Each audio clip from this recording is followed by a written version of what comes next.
In just over an hour from now, President Obama will be hosting his first Twitter town hall. It's part campaign event, part open discussion on the economy and the still struggling job situation. To discuss how this new frontier in presidential communication with the masses will go, instead of just having the White House press corps tee up questions, we spoke with President Obama's former chief blogger, Graham-Felsen, to get his perspective on what this new forum means for the election.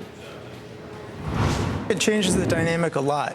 In the past, the only people who got to ask questions of the President of the United States were the people in the White House press corps, or maybe a lucky few who get to go to a town hall in an important swing state.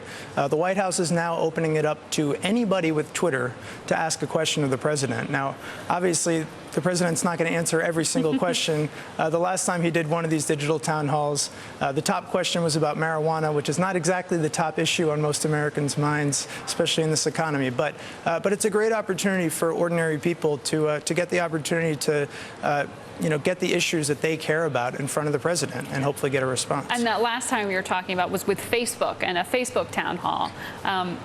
Do you think that there is more room for error being able to bring up these questions that aren't necessarily on the President's speaking points where he wants to focus in the attention? Absolutely. I think that's an important part of what these new media town halls should be about.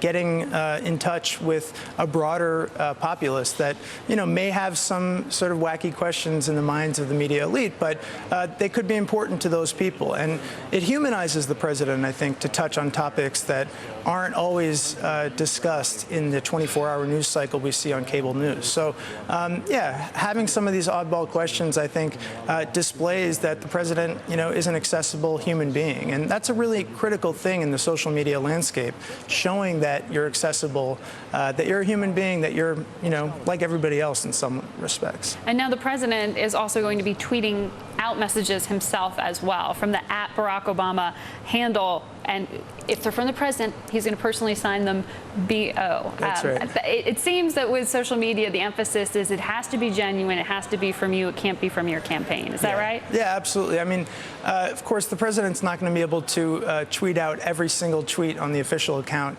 himself. But I think it's a great step in the right direction for the President to be signing these messages to show that, indeed, they are coming from him. Most candidates are not doing that. For obvious reasons, as we've seen with the Weiner scandal, there are some downsides to having access to immediately broadcast your views to millions of people who are following you.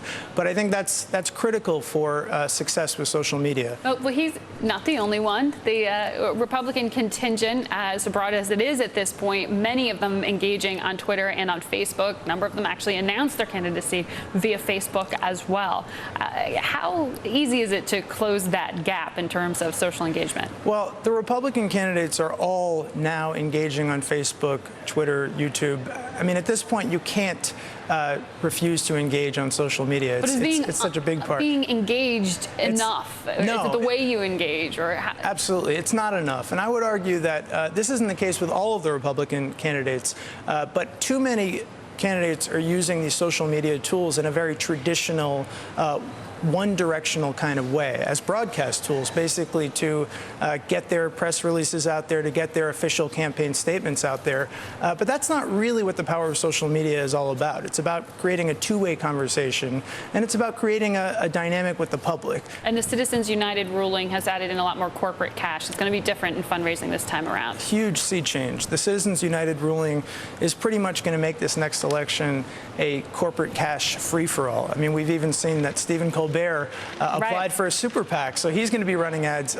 What that demonstrates is that anybody with the cash is going to be able to run attack ads on TV. And that's why online fundraising for Obama and for the Republican candidates as well is going to be so critical.